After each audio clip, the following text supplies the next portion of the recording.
That's a great statement and a great segue into my next question. So schools have always been a part of cultural change. I say this all the time. We are what we think, and we generally think as we are taught. So how do schools change culture on a large scale? I guess if you really wanted to be philosophical about it, you'd be like Gandhi. Change starts with ourselves. And that means it starts with the principal of the building, the teachers in the building, and it all flows to the kids. And you change one kid at a time. And if you change one kid at a time and that kid changes and grows into a productive adult and is in your community, they'll bring about change. It's a multiplying effect. You can't legislate change. You can't make it occur. You can't go in government and pass a resolution to change. Change is a community by community event, school by school event. And it's really tied to leadership and belief that you are growing people.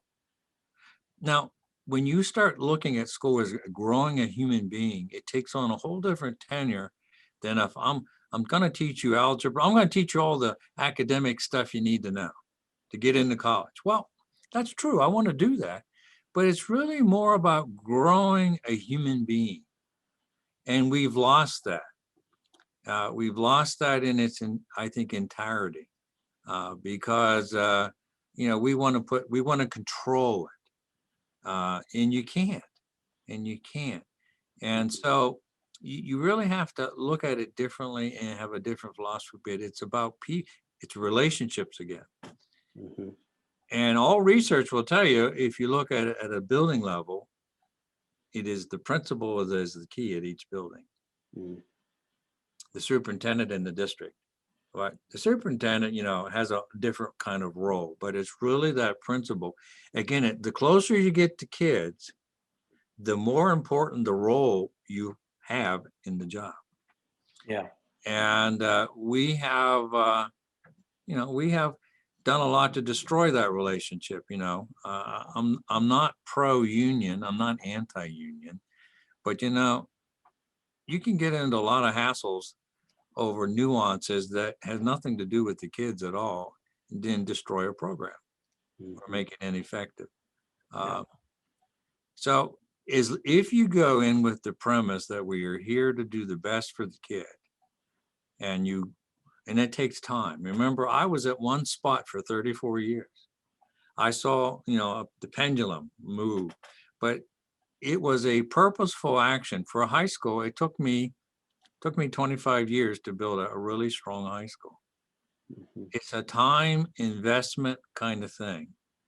And it deals with relationships, trust, freedom. And here's one that's really hard for educators to accept. You have to be willing to fail.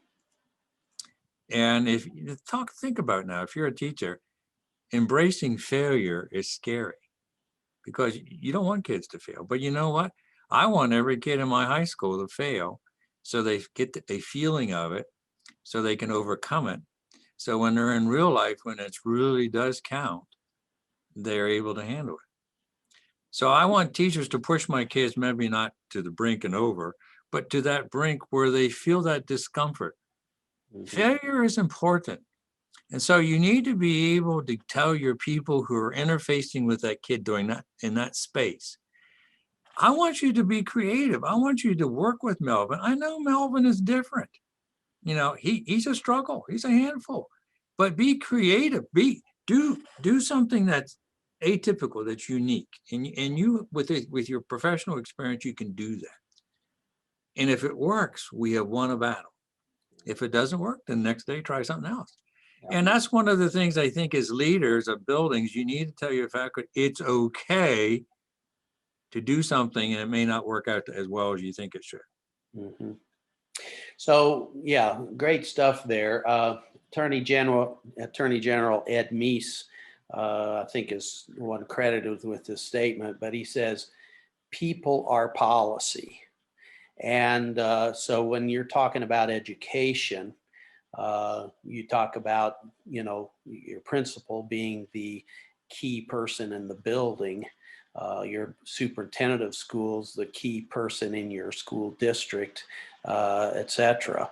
And so hiring, whether it's at the superintendent level, the principal level, at the teacher level, hiring, getting the right people, people who have the right understanding of what education really is all about, that it is all about growing students, children, into productive adults, and philosophically, aligned with the best practices of how to accomplish that, then I think that's so essential